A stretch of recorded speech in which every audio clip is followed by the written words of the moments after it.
Anyway, Kay, I can't wait for next week. Did it live up to the billing of Champions League quarter-final for you, Jamie? Yes, it did. Are you trying to throw me? Have I said something there? No, not at all. Why do you feel so attacked all the time? No, I know. Sometimes you try and catch me out. But there were actually 40 shots in the game, 20 each. As I said, it was end-to-end. Brilliant game. And over to you, Kate. Thank you so much, because we've got to tell you why you have to join for the post-game. Micah. Come on, Jamie. You better come back for the post-game, because we've got unbelievable interviews and we're going to analyse the games like you've never seen before. Fantastic.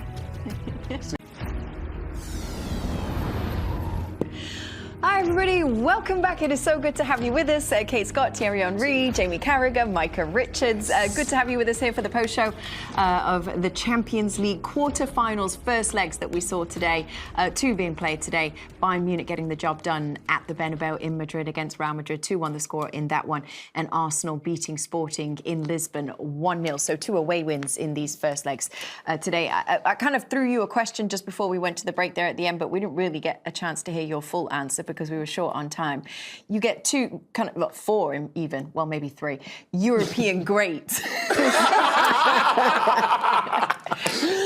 Well, anyway. Take your chances. Great European sides like that. Well, at least Real Madrid, Bayern Munich are kind of 2 sides that in Europe you always expect to perform at the very highest level. Did we see that in this quarter-final tonight? Yeah, and I said to Micah before the game, when you think of sort of European giants and a match-up, I was thinking, it is Real Madrid, Bayern Munich almost feels like almost like the biggest game. The 2 real heavyweights of European football. Obviously, we know Real Madrid have got the most European cups. I think Bayern Munich may be second. I might have that wrong. But, you know, the biggest club in Germany, biggest club in Spain. And I think you said before the game, the first 50 years ago since the first game, 1976. Yeah, that was good. So they've got a great history. Bayern Munich haven't lost or haven't won against Real Madrid for a long time. And that was a serious performance, that, from Bayern Munich. They looked like, you know, the real deal. Madrid, for me, aren't great, but they're still there.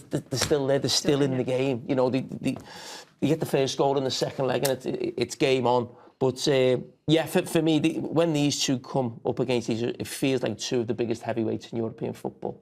OK, let's take you out to Peter and to Guillaume, who watched that game live at the Bernabeu. Did you guys enjoy it as much as we did? Oh, yes. This was a game that could have been won by the team that lost, but the better team was Bayern. Perhaps the best player of Bayern was the goalkeeper, would you say? Yeah, I totally agree with that. I mean, what a treat to be here and actually watch this quality of football. 2 very different styles of attacking this kind of game. Obviously, with Real Madrid's experience at this stage, in this stadium. I said to you, Guillaume, I'm a little bit disappointed with how defensive they are. And you went, well, that's how they play in Europe. But also they have that thing where all of a sudden they turn it on. And I reckon that's minutes 60. Vini against Neuer, and Neuer closes the gap. Vini misses it, but the Bernabeu don't need a lot to start believing in miracles. It's like, oh, right, it's on, the miracle is on, 2-0 down, and they started believing. So before that, in the first hour, you heard the 4,000 Bayern fans. After that, it was a 76,000 Real Madrid fans you only heard. No, it's a fantastic place to watch football, and it was a really weird game in many, many ways. Absolutely top-class entertainment, no doubt about that. Michael Olise, I mean, what the player he is turning out to be. I mean, it's just an absolute joy just watching him play. But at the end of the day, Bayern win 2-1, and they only win 2-1 because Manuel Neuer played one of the best games he's ever played.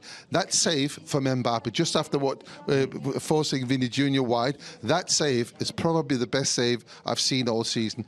And the goal that Mbappe finally scored, he nearly saved that as well. Manuel Neuer today, I said it before the game, as a bit of a question mark, a little rusty. He needed to play well today, and my God, did he do that? Peter, I know you're trying to get an interview with Neuer, but tell him come on. To Neuer. What? Say that again, sorry? I know you're trying to get an interview with Neuer, but at least say he was by far the best player on the pitch. Come on! No, I can't argue with that. Okay. On the pitch, outside, with the ball, unbelievable, seriously unbelievable. But one player got them the win today, that's Neuer. Had they scored, and it's 4 massive chances of 2 of the best players in the world, have they scored on them, they would have won Real Madrid. So You know, Neuer for me, man of the match. Olise, what a player. And yes, we're trying to get a Neuer interview. Oh yeah, absolutely. Yes. Are we trying to get any other interviews? Who else have we got on the list? Oh, yes. Who do you want? We'd appreciate Kylian Mbappe. Ah, we'll try. Guillaume knows him. There's very, very little chance of that, but we'll try. Thierry, can we use your name? Sorry, I can't and hear try you. to learn out? I can't. Can we use your name, saying that Sorry, I can't. coach wants to talk to you? Sorry, guys, I can't hear them. Lunin is arriving. All right, guys, thank you very much. We'll see you in a sec. We will see you in a sec. Why won't you ever get us Kylian Mbappe? Oh, okay, never mind. Should we do highlights? Yes. Yeah, why not? Yes, let's do highlights. Let's do it. 1-0 Bayern Munich. Wait, is that where we're starting? We normally do a few highlights before. You can't go Excuse too... me, sorry. you know ahead. how it works. This is why she's not going to win. I've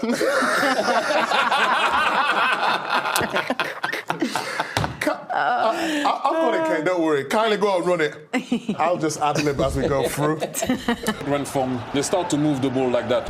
Jimmy, when we get to watch Luis Diaz doing things like that, do you think it was wrong for Liverpool to let him go? No. They missed him as a player, 100%, there's no doubt, and that was always going to be the case. He was a really good player for Liverpool, but sometimes you get presented deals as a club, and at the time that was a good deal for Liverpool. Liverpool, I think, bought Luis Diaz for 40-odd million. They'd had him for about four seasons maybe. He was due for a new contract, so he'd been on the same contract he'd been on since he'd come, so it wasn't on huge wages, and the next one would have put him on a real, big contract. And then Liverpool would have had him into his early 30s, which is probably not what they wanted ideally. Bayern Munich had a problem because they tried to get Florian Wirtz. Obviously, he came to Liverpool, and then Musiala got injured, I think, in the Club World Cup, so they were so desperate for a player. I think they ended up paying about 70 million for Luis Diaz at 28, 29, so the whole package was a good deal. But listen, he's still a really good player. So that last season for Liverpool, and we're now seeing it for Bayern Munich. But I wouldn't criticise the club for it, no. Okay, fair enough. Should we move forward? Because the second half then started all wrong for Real Madrid in terms of... Too wide. Because usually goalkeeper, you will have by the way, what a goal. Lose him. The defender wasn't Very really difficult to bend that around Pavlovic.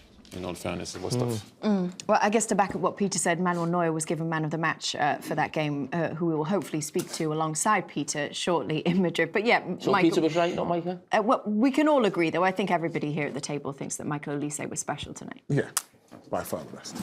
Him or Yamal? Who's your man? Yamal's younger, isn't he? Yeah. Yeah, so I would say Yamal's still a little bit more direct. I think Olise still wants to make people, once he gets that out of the way and just wants to score every time, I don't think there's much in it. That's one of the best performances I've seen this season from any player, that Olise tonight. Oh, wow. Yeah, to do that in the Bernabeu. Against Real Madrid, the level of player. The thing I noticed on the one you mentioned there with Kate, when he's on the halfway line, it's when someone's that good, and you had this, it's when he's got the ball, the defender he's up against knows he's going to go past him, but he just doesn't know what side. Olise's just like, he's like, I know I'm going to go past you. I'll decide at the last minute whether I go this way or I go that way. It's not even you're not even thinking, is he going to get past his man? Is he going to stop him? It's like, no, he's going past him. It's just which way he's going to go. Yeah. That's what it felt like every time he got the ball tonight when he was up against that left back. There is something that Michael does ever so well, and that wingers do not do. As soon as he controls the ball, he squares you. So instead of as soon as he controls it, he squares you straight away. And because you know he can go right or left, you have to respect that. If you look at every time he controls the ball, he turns straight away on the guy, straight away. So that means he can see the line, he can see inside. If you stay like that, it's a bit more difficult. When he controls the ball, he turns straight away and he starts to go another 1v1. Those are the players we want to see. Whether it's Lamine Yamal or Michael Olise, please carry on playing the way you're playing, because you're making it very enjoyable for everybody. So if we go back to some of the ball that he has, you will see when he controls the ball, he straight away goes and square the players with shoulders v shoulders.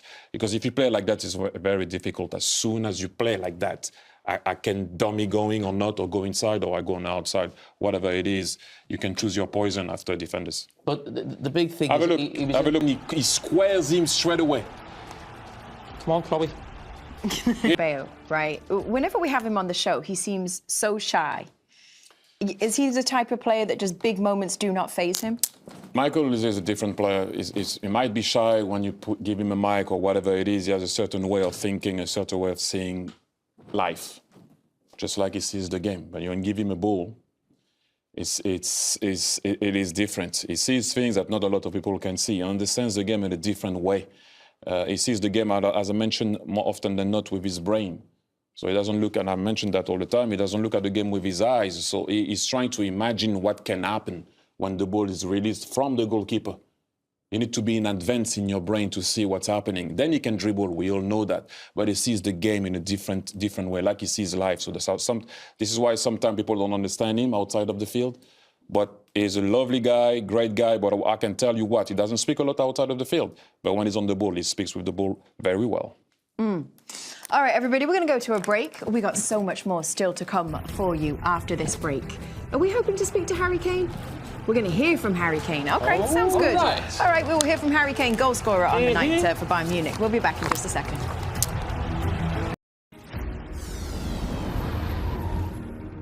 Hey, everybody, welcome back. We promised you Harry Kane. Here he is with Peter Schmeichel. Happy days, you said, just now. I mean, my God, what a performance by you, by the team. Where does this rank in terms of all the games that you've played in your career? Yeah, it's right up there, I think. You know, we know Real Madrid and the Bernabeu in the Champions League. We know what comes with that, the noise, the hype. And to be able to perform like we did today, I thought was top from everyone. We had some really big chances, created some good moments. Just the final finish, the final pass weren't quite as good as it probably has been this season, but look, they had some good chances as well. Manu made some great saves. So overall, to win at the Bernabeu and take this back to the Allianz is a big momentum for us. Yeah, you just mentioned Manuel Neuer here, 40 years of age. Was it last week or the week before? Last week, yeah. Not played very much in the past month or two. He came in today, and some of the saves he made today was just unbelievable. Yeah, I mean, Manu speaks for himself. I mean, the career he's had, and to keep the momentum and keep the drive to be better. And I mean, the way he trains is impressive, to be honest. I think for any young goalkeeper to watch him train every day and still do what he does, there's no wonder he takes it out onto the pitch and makes saves like he did today. So, he's a big part of our success and what we try and do to both with and without the ball, how we play. So, today he was outstanding. And the way you scored your goals today, obviously very, very late in the first half, which is always nice to go into half-time. Then you have half-time, and then you were 20 seconds into the second half, you put the ball in the back of the net. Yeah, we talk about momentum in these type of games, and I think we've done that really well. Like I said, we probably should have been 1 or 2 up before our first goal.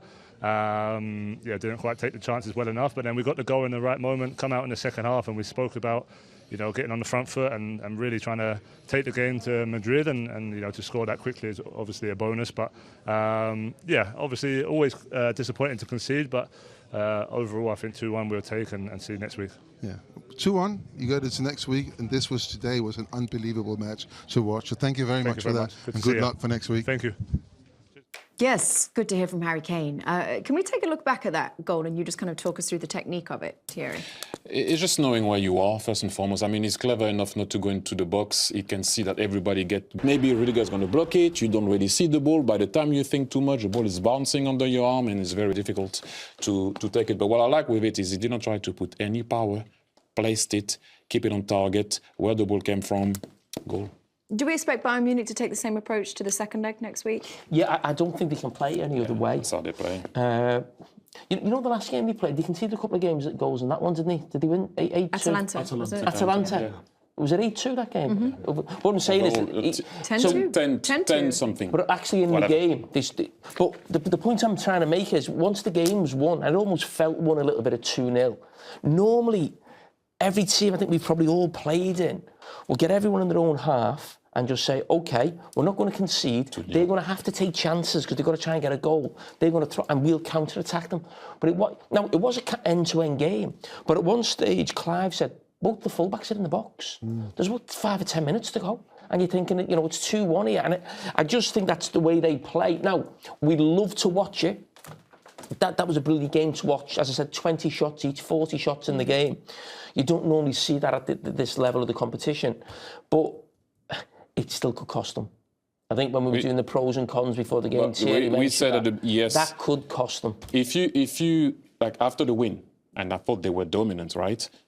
But the man of the match is your goalkeeper. Exactly. Yeah. That tells you a story. They always give you chances. All right, let's move on to Sporting versus Arsenal. Arsenal with the 1-0 win. That's exactly that, and that's about it.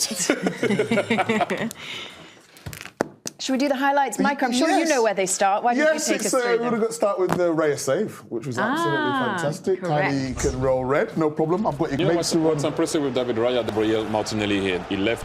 You see the manager, Mikel Arteta, running down the sideline there. Let's listen into what he had to say after the game. Well, very happy with the victory. It's a team that they haven't lost at home for a long, long time. So I know the difficulty of what we've done. We had many periods in the game that we were very dominant. It's true that we needed our keeper in 2 crucial moments to win the game, but I think overall we were the better team and we are one step closer.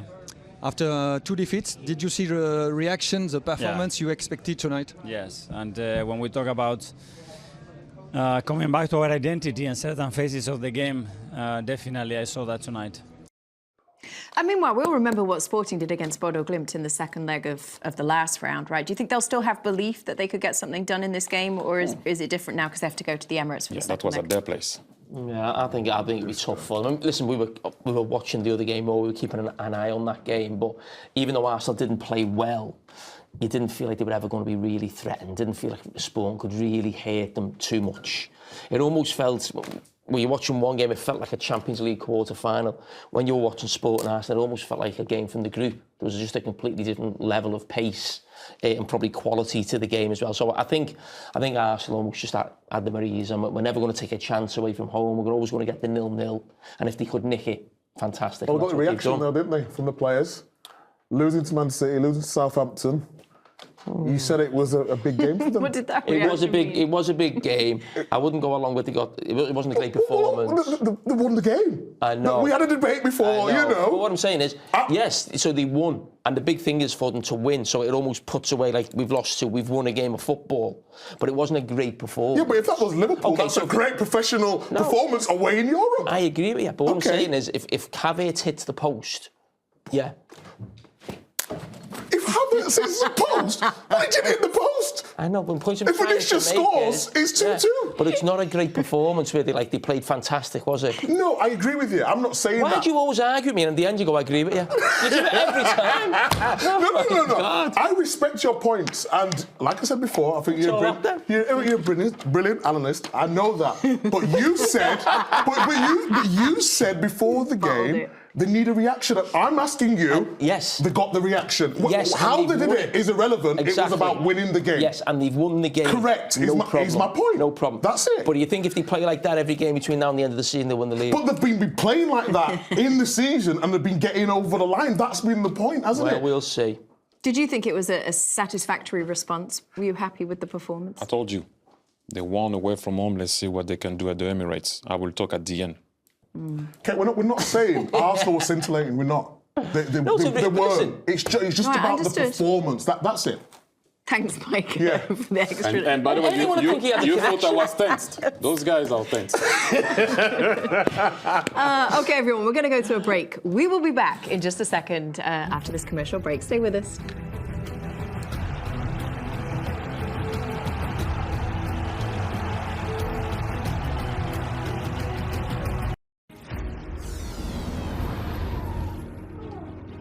Hey everybody, welcome back. So Real Madrid lost at home to Bayern Munich tonight. We can listen in now to Trent Alexander-Arnold, who's with Guillaume Balaguer. We need to analyse the game, the positives and the negatives.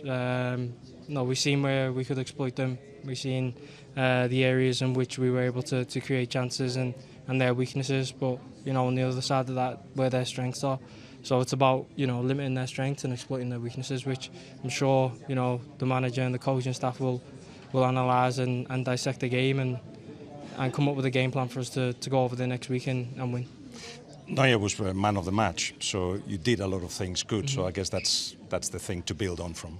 Yeah, for sure. I think he made amazing saves. He limited the scoreline to just 2-1. We had our chances to even win the game, as did they. They had chances as well. But yeah, it shows a lot when a goalkeeper gets man of the match. It just means that you've put a lot of pressure on them. Looking forward to next week. Thank you very much. Thank you. Cheers. And see you there. Forward to next week. Let's talk about Trent Alexander-Arnold, though, and kind of like the trajectory that his career has gone on at Real Madrid. How do you kind of process that? How do you... Listen, I was disappointed he left Liverpool, but there is something about me seeing, a young, Scouse lad growing up in Liverpool, playing for, the biggest club in the world, playing in the Bernabeu, and he's had a major part in the game tonight. But probably the game sums up what people think about Trent. Probably caught out for one of the goals, but provides a brilliant assist for the goal as well, and that's why he is who he is. He gets a little bit of criticism, but he's a fantastic player. OK, let's go over to Madrid because Peter Schmeichel is there for us. Vincent Kompany. What's going on? Congratulations, my friend! I'm with the man himself. How you doing, guys? I'm with the man, the hottest coach in Europe at the moment, with a team that plays so incredibly well. You must be so proud of your team today, what they've done. Yeah, I'm happy. It's a tough one because it just feels like half time. It doesn't feel like you've achieved anything. But I did say to the lads, you've won in the Bernabeu, so that's a big thing, and it feels like the Allianz is a special place for us. So we're looking forward to this game next week as well. But nothing's over, of course. What about your goalkeeper? 40 years of age and putting on a display like that. Yeah, well, I'm getting on to 40 now, and I just realised that I still feel young. So Manu feels young, and he's performing. If you see him work throughout the week, I think you understand why he performs this way. So you need big moments in these type of games, and we always we trust that he can do that for us. You have one of your big fans in the studio, Thierry Henry. Thierry, you got a question for Yes. First and foremost, congratulations. I didn't speak to you for a little while. I had a question for you. Merci. Were you a bit upset with the amount of chances that they got? Because going back with a 2-0, as you said, maybe would have felt like a tiny bit better in what you wanted to achieve. No, I'm happy with the result. I'll take the 2-1. I feel we're in a position where the next game we want to do the same, which is just try and win the game. And there's a couple of chances where we can maybe score a few more goals as well. But I feel like when this game goes back to our players, maybe on that day we have our finishing boots on. So yeah, it's tough because you know how good they are, but at the same time we have to get belief out of this game. We have to. Thank you for the answer. I just want to let you know, for me, you're the most balanced team in this Champions League. So all the best. Balsam, Big Meeks. You don't ring, you don't text. What's happening? You've got a Hollywood on me now. No, but I have to say congratulations. There's only one guy that wants to make it in Hollywood, and that's you, Micah. You know that. No, but on a more serious note, it's great to see your journey at Burnley and then going to Bayern. A lot of questions asked at the start, but I always knew. Back in the dressing room when you was studying, when we was all having fun and being stupid, I always knew you'd get to the top. So I just wanted to say congratulations, sir. Yeah, but Micah, I have to say something. I watched the show last year and you always picked my team losing, don't go and say that now. But it's all love, Mike Meeks, I'm happy to see you shine as well. Thank you. Do you want to ask him a question, Jamie? Just one final thing, right? The way you play, you say you're got to go and try and win the game. I always feel that you could always score a goal against you, but you score more goals. Is that part of the plan that you think offensively you're so good that you can take a little bit of more risk at the back, really? That's what... I feel differently. I feel like we can always keep a clean sheet, and I feel, well, you're right, that we can always score a goal. I do feel that. But it's a hard balance to find. I think the team has, in the end, earned the right to play the way they do it. So it's hard for me to go and say, look, guys, this, and that, and then, just change completely for any opponent. They've done it in Paris, they've done it here.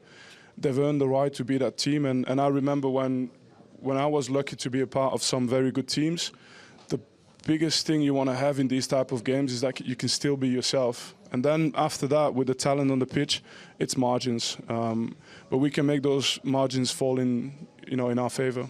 Yeah. Well, Vincent, can I ask you a question? I'm the only one who hasn't asked one yet. Yeah, well, he's already interrupted me. Yeah. Well, you've asked for. So, Vincent, tonight I thought Michael Elise was the best outfield player on the pitch. I thought he was fantastic. You obviously known from the Premier League. You've worked in the Premier League. Were you surprised how easy it was to get him to Bayern Munich and none of the other Premier League giants took him? Well, they all tried, and we had I think we had a strong argument in terms of, the way we played and how we saw him play for us. But these players, a lot depend on their own mindset. I mean, I look at Michael, and Titi will know because you've worked with him. His attention to detail. Even today, he won't be happy about certain things he's done, although he's done an amazing performance. How he defends for the team.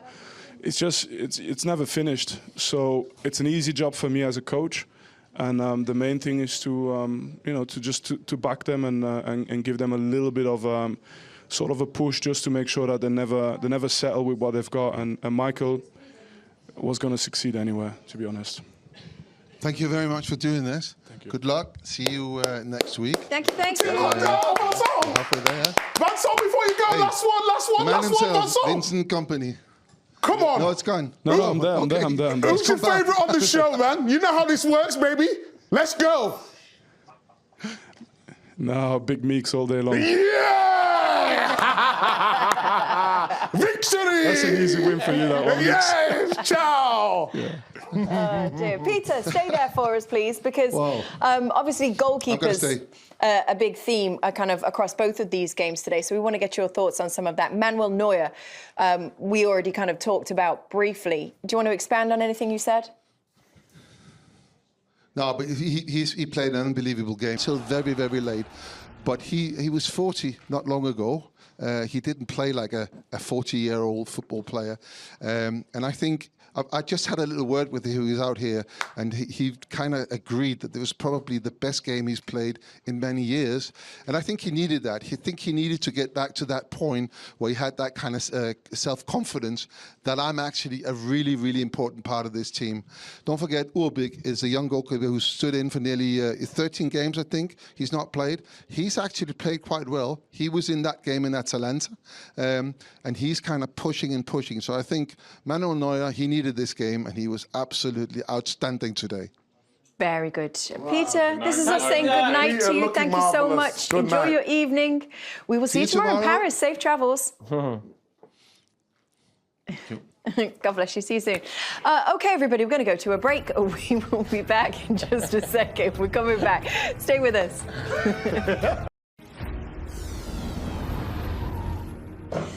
Hey everybody, well, mark your calendars because next Tuesday, April 14th, a Lone Star legend debuts in our sports Emmy-nominated docuseries Stories from the Beautiful Game. The title, like its subject, Clint Dempsey, is unique. It is called You Don't Know Where I'm From, Dog. And here's a sneak peek for you. I was a kid that shouldn't have made it. Texas kid on the field. Kind of one of those things I wasn't going to be denied. Dempsey through!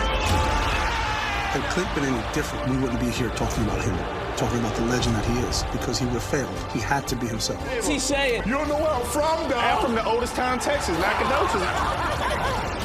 My mentality is make those play you. Make them play you.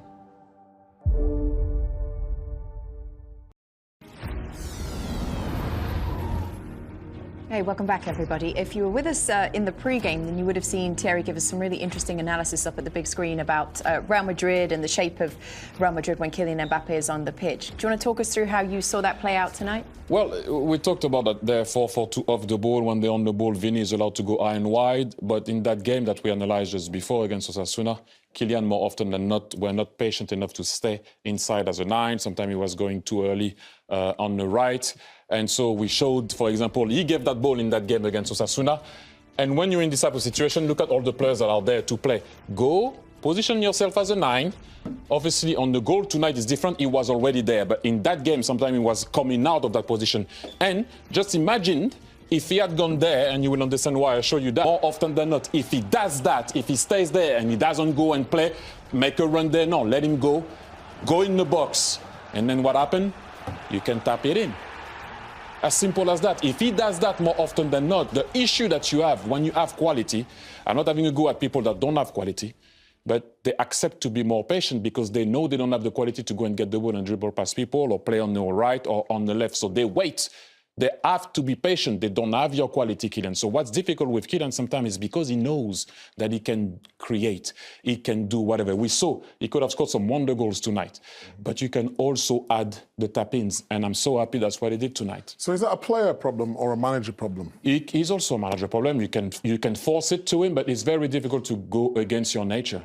If you know that you're that kid and you can go and get the ball and make things happen. And like he nearly did a couple of times, or Vinicius did. But also sometimes you have to recognize when you're there, something is happening on the side, go in the box, tap it in. And that's exactly what he did tonight. Is this a problem for the French team as well? Because obviously you think, when we think we're playing for France, certainly as a youngster almost playing a lot of the time on that sort of left wing, it's not the same. He's now more of a central striker though for France, Yeah, but isn't don't play the same way because you have wingers high and wide. So therefore, you can't go on the right. You know, he stays a bit more central with France. It's not the same. That 4-4-2, one goes wide. The right back gives you the width. With Real Madrid, it's a bit different. Kate? Thank you so much. Yeah, we're going to go to a quick break, everybody. We will be right back in just 1 second. One more segment to come from us. Stay with us. Everybody, we're almost done for today, but tomorrow sees more crucial first leg action at the Camp Nou. It's a meeting of fierce rivals as Barcelona welcome Atletico Madrid. And then in a rematch from last season's round of 16, the defending champions PSG host Liverpool. We will, just two incredible fixtures, both of them. Let's start with Barcelona, your former team, Thierry, against Atletico. We've seen the fixture quite a few times so far this season, but do you know what to expect? The cup game was crazy, the Copa del Rey game. Obviously, as people know, Atletico won 4, and then Barca couldn't reverse the tie at home 3-0. Then they played each other in the league at the weekend, where it was a bit of a strange game because Atletico went down to 10 men, and also they rested player for obviously this game. But Barcelona are very difficult to beat at home, and you know, and we mentioned before the cons of Atletico. They're not playing well away from home, so I think that's going to be a tough game for Atletico Madrid away from home at Barcelona. I don't see how they can get something there, maybe not lose by many goals, I would say, and then try to bring something at Atletico. I'll be surprised, but look, anything can happen in football if they go and win there. Feels like a significant night for Liverpool and Frana Slot as well, Jamie. Yeah, it does. It feels. When I say it feels big, I don't think there's any real hope from Liverpool supporters really in this tie. I think people are looking a lot more at Liverpool qualifying for the Champions League next season in terms of the league position. As I said, last season, I think Liverpool were slight favourites going into this game. Lost it, but I think PSG are huge favourites when you've seen how Liverpool have performed all season. But you never know, do you? So we'll see. Come on, Jamie. Come on, we'll have it tomorrow. I don't like seeing you down in Give the us the dumps like percentage. this. You gave us a percentage for percentage. I would say 20% Liverpool to go through. Oh, low. I can't wait for tomorrow. Low Two great games. He's got a foot in the door for Barcelona. He's got a foot in the door for Liverpool. I can sit back and relax. And City aren't in it. That's what happens when you're a loser. Yep. All right, everybody, we're going. Good night. Let's go Thank with you that, so Kate. much. We'll go with that. We will see you tomorrow for more quarterfinal action. Until then, have a good one. Bye-bye. Hello. She's going to win now because of that.